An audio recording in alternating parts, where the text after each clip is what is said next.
தமிழ் சொந்தங்கள் அனைவருக்கும் வணக்கம். இன்றைய காணொலியில் நாம் பொதுவியல் படலம் குறித்து பார்த்துக்கிட்டு இருந்தோம் இல்லையா? அதில் கடைசி ஒன்றான முல்லை பொதுவியல் திணை நம்ம இன்னும் பார்க்கல. அந்த பொதுவியல் திணையில் முல்லை பொதுவியற்பாலை அப்படிங்கிறத பார்க்காம இருக்கோம். அதை நம்ம பார்த்துடலாம். இது பார்த்திங்க அப்படின்னா போர்த்துறைகளில் இது அடங்கிறது கிடையாது. இந்த பொதுவியல் திணையில் இந்த முல்லை பொதுவியற்பாலை அப்படிங்கிறது போர்த்திணையில் அடங்காததுனால தான் இதை பொதுவியல் திணையில் சொல்லியிருக்கோம். இப்போ முல்லை பொதுவியல் திணை அப்படின்னா என்ன அப்படின்னா, ஒரு வீரமுள்ள ஒரு ஆண்மகன் தன்னிடம் அன்பு கொண்ட ஒரு பெண்ணோடு கூடி வாழக்கூடிய அந்த அன்பு நிறைந்த வாழ்க்கையை சொல்லக்கூடியது தான் இந்த முல்லை திணை அப்படின்னு சொல்லக்கூடியது. சீர்சால் முல்லையோடு ஆர் முல்லை என்றா, தேர் முல்லையோடு நான் முல்லை என்றா, இல்லான் முல்லையோடு பகட்டு முல்லை என்றா, பான் முல்லையோடு கற்பு முல்லை என்றாங், இரு நான்கும் முல்லையும் பொதுவியற்பால அப்படின்னு சொல்கிறோம். ஆக 8 இருக்குது. இதில் 8 துறைகள் இருக்குது இந்த முல்லை பொதுவியற்பாலால். சீர்சால் முல்லை, ஆர் முல்லை, தேர் முல்லை, நான் முல்லை, இல்லான் முல்லை, பகட்டு முல்லை, பால் முல்லை, கற்பு முல்லை அப்படின்னு சொல்லிட்டு இப்போ நம்ம ஒன்று ஒன்றா பார்க்கலாம். இப்போ முதல்ல முல்லை அப்படிங்கிறத பார்த்துடலாம். முல்லை அப்படிங்கிறதே பார்த்திங்கன்னா சீர்சால் முல்லை அப்படின்னு ஒரு துறை. தடவரை மார்பன் ரன்னமர் காதல் மடவரல் புணர்ந்த மகிழ்ச்சி நிலை உரைத்தன்று. தடவரை மார்பன் ரன்னமர் காதல் மடவரர் புணர்ந்த மகிழ்ச்சி நிலை உரைத்தன்று. ஒரு பெண்ணை விரும்பக்கூடிய ஒரு ஆணினுடைய அந்த மகிழ்ச்சியை சொல்கிறது தான் இந்த முல்லை அப்படிங்கிறது. அதாவது நல்ல அகன்ற மார்பை உடையவன், தடவரை மார்பன், அவனுடைய காதல் நிலையை, அவனுடைய மகிழ்ச்சியை சொல்லக்கூடியது தான் அந்த முல்லை அப்படிங்கிறது. அடுத்தது கார் முல்லை அப்படின்னு சொல்லும்போது, அருந்திரல் கட்டூரவர் வராமுன் கருங்கடல் முகந்து கார் வந்தன்று. அருந்திரல் கட்டூர் அவர் வராமுன் கருங்கடன் முகந்து கார் வந்தன்று. போர்ப்பாசறை கட்டூருக்கு வர்றதுக்கு முன்னாடியே கார்காலம் வந்துட்டு அப்படின்னு சொல்றது கார்முல்லை.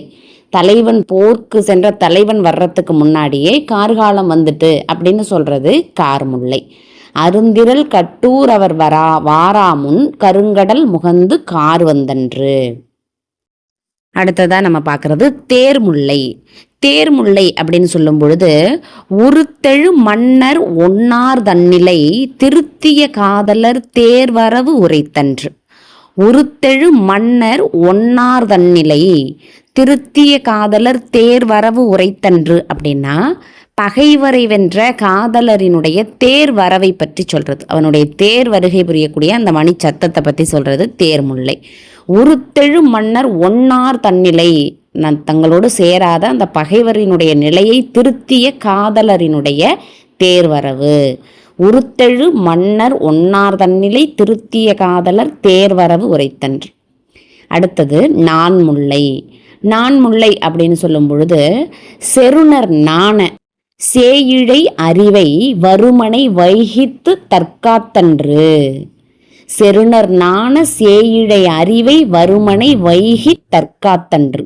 கணவர் போருக்கு சென்றதுக்கு பிறகு மனைவி தன்னுடைய மனையில் தன்னை காத்து கொண்டு கற்புக்கரசியாக வாழ்ந்து கொண்டிருந்தாள் அப்படிங்கிறது நான்முல்லை.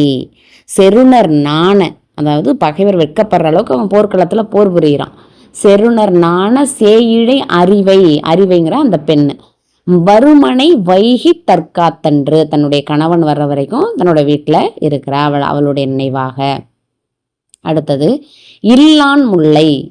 கழுமிய காதல் கணவனை பழிச்சி இழுமன் சீர்த்தியின் மலிபு உரைத்தன்று.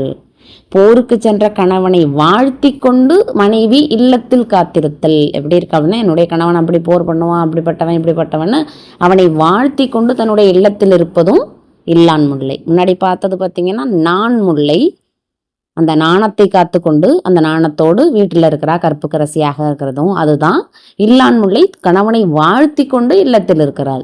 கழுமிய காதல் கணவனை பழிச்சு இழுமென் சீர்த்தியின் மலிபுரைத்தன்று. அடுத்தது பகட்டு முல்லை.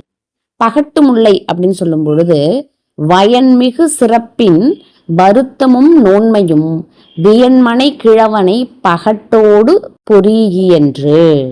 மனைவி தன் கணவனை உழும் பகட்டோடு ஒப்பிட்டு பார்த்தல். இந்த பகட்டு முல்லை தொடர்பாக இதை பார்த்த உடனே உங்களுக்கு என்ன நினைவுக்கு வருது, வேற ஏதாவது திணையும் துறையும் நினைவுக்கு வருது அப்படின்னா அதை கமெண்ட் செக்ஷனில் சொல்லுங்கள். பகட்டு முல்லை அப்படின்னு சொல்லும் பொழுது வயன்மிகு சிறப்பின் வருத்தமும் நோன்மையும் வியன்மனை கிழவனை பகட்டோடு பொறி என்று மனைவி தன் கணவனை உழும் பகட்டோடு ஒப்பிட்டு புகழுறது. அடுத்தது பான்முல்லை. பான்முல்லை அப்படின்னா அரிபாயும் கனாயிழை புணர்ந்தோன் பரிவகளுள்ள முடு பால் வாழ்த்தின்று. அதாவது கணவன் மனைவியை வாழ்த்துறது, அதுதான் பான்முல்லை. அவதான் இப்படிப்பட்ட பெண்ணை என்னுடைய வாழ்க்கைக்கு அர்ப்பணிச்சிருக்கிறியே அப்படின்னு சொல்லி வாழ்த்துறது, விதியை வாழ்த்துறது, அதுதான் பான்முல்லை அப்படிங்கிறது. அரிபாயும் கனாயிழை புணர்ந்தோன் பரிவகளுள்ள முடு பால் வாழ்த்தின்று. பான்முல்லை பால் வாழ்த்தின்றுனே வந்துடுது. என்ன விஷயம் அப்படின்னா தன்னுடைய மனைவி தனக்கு அளித்ததற்காக மனைவியிடம் இன்பம் காண்பவன் அவளை தனக்கு அளித்த பாலை, அதாவது விதியை வாழ்த்துதல் அப்படிங்கிறது தான் பால்முல்லை.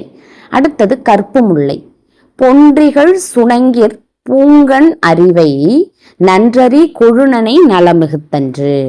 மனைவி கணவனை நன்கு அதாவது என்ன பண்ணுறது, அவளுக்கு தேவையானதெல்லாம் கணவனுக்கு தேவையானதெல்லாம் செஞ்சு கொடுத்து அவளை நிறைவாக பாதுகாத்துக்கிறது. அதுதான் மனைவி கணவனை நன்கு போற்றி பாதுகாத்தல், அது கற்பு முல்லை. பொன்றிகள் சுணங்கிற் பூங்கண் அறிவை நன்றறி கொழுநனை நலம் மிகுத்தன்று. அந்த கொழுநனினுடைய நலத்தில் மிகுதியான அக்கறை கொண்டவளாக இருக்கிறது கற்பு முல்லை. அடுத்தது பார்த்தீங்கன்னா கற்பு முல்லையில இன்னும் கூட இருக்கு, இதுவும் அது அப்படிங்கிறாங்க.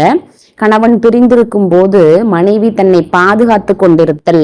நம்ம ஏற்கனவே இங்க சொன்னோம் இல்லையா, நான் முல்லை இல்லான் முல்லை, அதை போலவும் கற்பு முல்லையில வரக்கூடியதும் இதுவும் அதுதான் அப்படிங்கிறாங்க.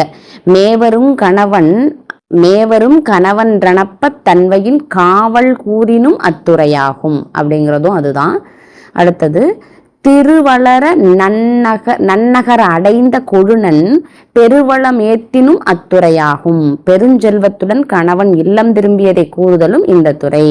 இப்ப கடைசியா இருக்கக்கூடிய கற்பு முல்லையில பாத்தீங்க அப்படின்னா மனைவி கணவனினுடைய நலத்தை போற்றி பாதுகாத்தல் அப்படின்னு சொல்லக்கூடிய பொன்றிகள் சுணங்கிற் பூங்கண் அறிவை நன்றறி கொழுநனை நலம் மிகுத்தன்று அப்படிங்கிறதும் அதுதான்.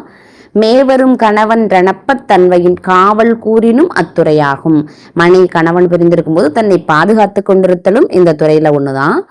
திருவளர் நன்னகர் அடைந்த கொழுநன் பெருவளம் ஏத்தினும் அத்துறையாகும். பெருஞ்செல்வத்தோடு கணவன் இல்லம் திரும்பியதை கூறுதலும் இந்த துறை தான் அப்படின்னு சொல்றாங்க. இதோட பார்த்தீங்கன்னா பொதுவியல் படலம் முடிஞ்சிச்சு. இப்போ மொத்தமா 8, லாஸ்ட்ல உள்ள அந்த லாஸ்ட் துறை பார்த்தோம் இல்லையா, இப்போ என்ன பார்த்தோம், கற்பு முல்லை. அதுல ஏற்கனவே 2 சேர்த்து சொல்லியிருக்கிறதுனால மொத்தம் 10. ஆனால் முல்லை அப்படின்னு எடுத்துக்கிட்டோம்னா அதில் 8 இருக்குது. அதை ஒரு முறை சொல்கிறேன். சீர்சால் முல்லை, ஆர்முல்லை, தேர்முல்லை, நான்முல்லை, இல்லான் முல்லை, பகட்டு முல்லை, பால் முல்லை, கற்பு முல்லை. இந்த காணொளி உங்களுக்கு பிடிச்சிருக்கும்னு நினைக்கிறேன். நன்றி, வணக்கம்.